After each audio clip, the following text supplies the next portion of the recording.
ورحمة الله وبركاته نحمده ونصلي على رسوله الكريم أما بعد الحمد لله நம் உயிருக்கும் மேலான கண்மணி நாயகம் ரசூலுல்லாஹி ஸல்லல்லாஹு அலைஹி வஸல்லம் அன்னவர்களினுடைய பொன்மொழிகளை கொண்டுதான் குர்ஆன் பல இடங்களில் விரிவுரை பெறுகிறது. குர்ஆனிலே 5 வக்து தொழக வேண்டும் என்று இல்லை, குர்ஆனிலே இல்ல. 3 வக்தை பத்தி தான் குர்ஆனிலே வருகிறது. 5 வக்து தொழுகை இருக்கிறது என்று சொன்னால் அதற்கு விளக்கம் ஹதீஸ்களில் தான் இருக்கிறது. குர்ஆனிலே முபுகமாக மூடலாக சொல்லப்பட்ட எத்தனையோ விஷயங்கள் ஹதீஸ்களின் மூலமாகத்தான் காண கிடைக்கிறது. ஆக குர்ஆன் என்பது மார்க்கத்தினுடைய ஒரு பகுதியாக இருக்கிறது என்று சொன்னால் ஹதீஸ் அதனுடைய இன்னொரு பகுதியாக இருக்கிறது. ஆனால் நிறைய கொள்கைவாதிகள் குர்ஆன் மட்டும் போதும் என்று, சிலர் ஹதீஸ் மட்டும் போதும் என்று, சில பேர் இது 2 மட்டும் போதும் வேறு எதுவும் வேண்டாம் என்று, இது போல நிறைய பிரிவினைகள் கொள்கைவாதிகளுக்கு மத்தியிலே ஏற்பட்டுவிட்டது. ஆனால் அஹ்லுஸ் சுன்னத் வல் ஜமாஅத்தினுடைய அகீதா குர்ஆன், ஹதீஸ், இஜ்மா, கியாஸ், இந்த 4 விஷயங்களை வைத்துத்தான் சட்டம் எடுப்பது என்ற ஒரு கட்டுப்பாட்டிற்குள்ளே அடங்கி இருக்கிறது. சரி, இதை பற்றி நீண்ட விளக்கங்கள் இருக்கிறது, வேறு நாள்களில் பார்க்கலாம். இந்த ஹதீஸுக்காக சஹாபாக்கள் எந்த அளவுக்கு அவர்களினுடைய உயிரை கொடுத்து அவர்களுடைய வாழ்நாட்களை எல்லாம் முழுக்க தீனுக்காக அர்ப்பணித்து நம் வரை கொண்டு வந்து சேர்த்திருக்கின்றார் என்பதை நாம் தெரிந்து கொள்ள வேண்டும். நமக்கு தெரியும், புகாரி கிதாபு, அந்த கிதாபு, இந்த கிதாப், முஸ்லிம் கிதாபு, நிறைய கிதாபுகள், ஹதீஸ் கிதாபுகளை நாம் தெரிந்து வைத்திருக்கின்றோம். சஹீஹ் முஸ்லிம், திருமிதி, இப்னு மாஜா, அது இது. இந்த கிதாபுகள் எல்லாம் தொகுப்பதற்கு அவங்க எவ்வளவு கஷ்டப்பட்டாங்கன்றதையும் அவ்வப்போது நாம கேள்விப்படுகின்றோம். ஆனால் அந்த ஹதீஸ் அவர்கள் வரை வருவதற்கு ஒண்ணு இல்ல, சஹாபி, ஒரு தாபிஈ, தபா தாபியில இவங்க எல்லாம் கட்டுப்பட்டுருவாங்க. புகாரி ரஹ்மத்துல்லாஹி திரும்ப இந்த ஒரு நபர் இடையில தாபியை இருக்காரு, அவங்கள தாண்டி ஹதீஸ் இவங்களுக்கு வர்றதுக்கு சஹாபாக்கள் எவ்வளவு கஷ்டப்பட்டு இருக்காங்க தெரியுமா? வரலாற்றிலே ஒரு சம்பவத்தை பதிவு செய்கின்றார்கள். ஜாபிர் இப்னு அப்துல்லா ரலியல்லாஹு தஆலா அவர்கள் ஒரு மனிதரிடத்திலிருந்து மறுமையில் பழி வாங்கக்கூடிய ஒரு ஹதீஸை கேட்கின்றார். அதுவரை அவங்க அந்த ஹதீஸை கேள்விப்படல, நாயகத்தினுடைய தோழர் தான், ஆனால கேள்விப்படல. ஆனாலும் அப்ப அந்த மனிதர்கிட்ட கேட்கிறாங்க, இந்த ஹதீஸை நீங்க யார்கிட்ட கேட்டீங்க?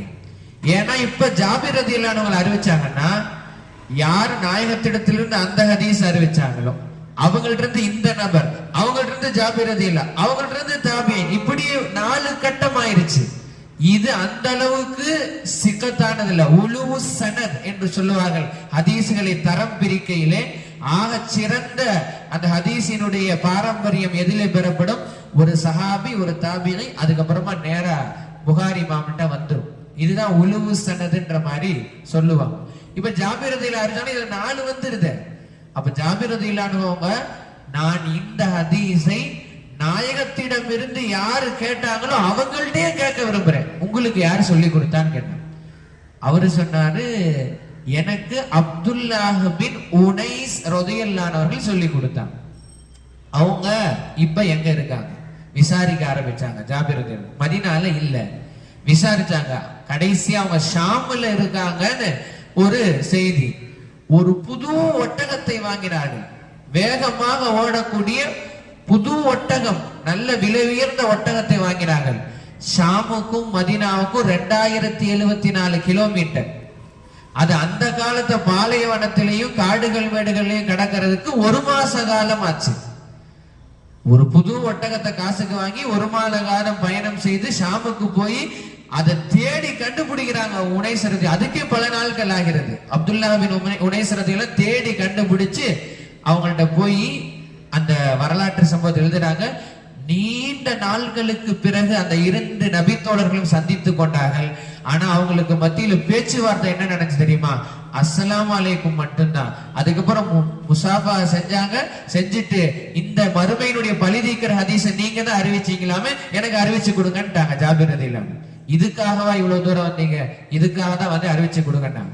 உடனே அப்துல்லாஹ் இப்னு உனைஸ் ரலியல்லாஹு சொன்னாங்க, மறுமையில எல்லா மக்களும் நிர்வாணமாக ஆடை இல்லாமல் நிற்க வைக்கப்பட்டிருப்பார்கள். எல்லா மக்களும், ஆதம் அலைஹிஸ்ஸலாம் எல்லாரும். அப்ப ஒரு அசரீரி வரும், ஒரு சப்தம் வரும். அது அல்லாஹ்வுடைய புறத்திலிருந்து சப்தம். என்ன சப்தம்? நரகவாசிகளே, நீங்க சொர்க்கவாசிகள்கிட்ட ஏதாவது பழி தீர்க்க வேண்டிய விஷயம் உலகத்தில் இருந்தது என்று சொன்னா பழி தீர்த்துக்கங்க, எல்லாம் உள்ள போக போறாங்க. சொர்க்கவாசிகளை பார்த்து சொல்ல, நீங்க நரகவாசிகள்கிட்ட ஏதாவது பழி தீர்க்கிறதா பழி தீர்த்துக்கங்க, அவங்க நரகத்துக்குள்ள போக போறாங்க. அப்ப உடனே சஹாபாக்கள் கேட்டதாக அப்துல்லாஹ் இப்னு உனைஸ் ரலியல்லாஹு சொன்னாங்க, யா ரசூலல்லாஹ், அந்த நாள்ல எதுவுமே இருக்காது, இன்க்ளூடட் ஆடை கூட இல்லை, இந்த நேரத்துல எப்படி பழி தீர்ப்பாங்க அப்படின்னு கேட்டாங்க. அப்ப நாயகம் பெருமானார் ஸல்லல்லாஹு அலைஹி வஸல்லம் சொன்னாங்க, பில் ஹஸனாத்தி வஸய்யாத்தி, நன்மையை தூக்கி இப்படி கொடுப்பாங்க, தீமையை தூக்கி இப்படி கொடுப்பாங்க. யாருக்கு பழி தீர்க்கணுமோ அந்த பழி தீர்க்கப்பட வேண்டியவரிடம் இருந்து உண்டான தீமைகளை எல்லாம் எடுத்து இவர்கிட்ட கொடுத்துருவாங்க. இப்படித்தான் கணக்கு வழக்கு சரி செய்யப்படும் அப்படின்னு சொல்றாங்க. அவ்வளவுதான், ஹதீஸ் முடிஞ்சிச்சு.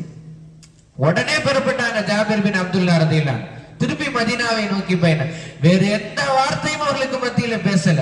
நீங்க எப்படி இருக்கீங்க, நான் எப்படி இருக்கேன், உங்க வீட்டுல எப்படி இருக்காங்க, புள்ள குட்டி நல்லா இருக்கா, காலையில சாப்பிட்டீங்களா, அதெல்லாம் எந்த இதுவும் இல்ல. ஹதீஸை கேட்க வந்தார்கள், பெறப்பட்டார்கள் ஜாபிர் பின் அப்துல்லாஹ் ரலியல்லாஹு அன்ஹு அவர்கள். அப்ப கடைசியாக இந்த சம்பவத்தில் இருந்து எழுதுகின்றார்கள், ஜாபிர் இப்னு அப்துல்லாஹ் ரலியல்லாஹு அன்ஹு அவர்கள் இந்த ஒற்றை ஹதீஸுக்காக தன்னுடைய பொருளாதாரத்தை, தன்னுடைய நேர காலத்தை, தன்னுடைய உடல் உழைப்பை எல்லாத்தையும் செஞ்சுட்டு வந்திருக்காங்க. இந்த ஒரு ஹதீஸ ஜாபிர் ரலியல்லாஹு அன்ஹு அறிவிக்கின்றாங்க. இமாம் அபூ ஹனீஃபா அறிவிக்கின்றாங்க. நிறைய மக்கள் ஜாபிர் ரலியல்லாஹு அன்ஹு அவங்கள்ட்ட வந்து பார்த்து அறிவிக்கிறாங்க. எவ்வளவு பெரிய ஒரு ஹதீஸுக்காக இவ்வளவு மெனக்கெட சஹாபாக்கள் தயாராக இருந்தார்கள். அவர்கள் செய்ததன் காரணமாக தான் இன்னைக்கு நம்மை வரையும் வந்து அடைந்திருக்கிறது. ஆனா நாம எப்படி இருக்கோம்? இப்ப இந்த ஹதீஸ நான் பாக்குறதுக்கு எனக்கு எவ்வளவு சிரமம் ஏற்பட்டு இருக்கும், இந்த ஹதீஸ எங்க உஸ்தாத் அறிவுக்கு அவங்களுக்கு எவ்வளவு சிரமம் ஏற்பட்டு இருக்கும். இதெல்லாம் நம்ம பார்த்துட்டு வந்தா இந்த ஹதீஸை காது கொடுத்து கேட்பதற்கு கூட நம்மகிட்ட நேரம் இல்லை.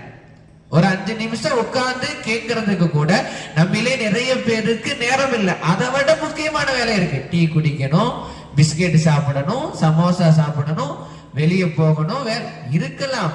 ஏதோ ஒரு நாள் 2 நாள் போயிட்டு வந்தா பரவாயில்ல. எல்லா நாளும் அதை கேட்பதை புறக்கணித்து விட்டு நமக்கு என்ன வந்துச்சுன்னு போகிறது இருக்கிறது. அந்த மாதிரி மனநிலைமைகள் நம்ம இடத்துல நிறைய பேர் இருக்குது. எல்லாரையும் குறை சொல்லல, சில பேர்களுடைய மனநிலைமை. அப்ப இந்த ஹதீஸுக்கு நாம எவ்வளவு முக்கியத்துவம் கொடுக்கிறோம், சஹாபாக்கள் எவ்வளவு முக்கியத்துவம் கொடுத்தா, அதனாலதான் அவங்க மேன்மக்களாக இருக்காங்க.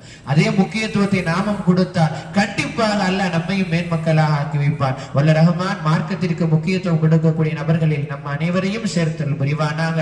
குர்ஆனை ஹதீஸை நேரம் கொடுத்து கற்றுக்கொள்வதற்கும் கற்றுக் கொடுப்பதற்கும் அதன் மூலமாக பயன்பெறுவதற்கும் வாழ்க்கையை அதன் கொண்டு வழிநடத்துவதற்கும் வல்ல ரஹ்மான் நம் அனைவருக்கும் தௌஃபீக் செய்வானாக.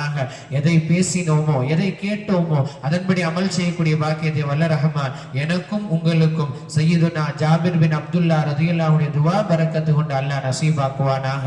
வாஹிரு தஅவானா அனில் ஹம்துலில்லாஹி ரப்பில் ஆலமீன். அஸ்ஸலாமு அலைக்கும் வரஹ்மத்துல்லாஹி வபரகாத்துஹு. ஸல்லல்லாஹு அலா முஹம்மத் ஸல்லல்லாஹு அலைஹி வஸல்லம். ஸல்லல்லாஹு அலா முஹம்மத் ஸல்லல்லாஹு அலைஹி வஸல்லம். ஸல்லல்லாஹு அலா முஹம்மத் யா ரப்பி ஸல்லி அலைஹி வஸல்லிம்.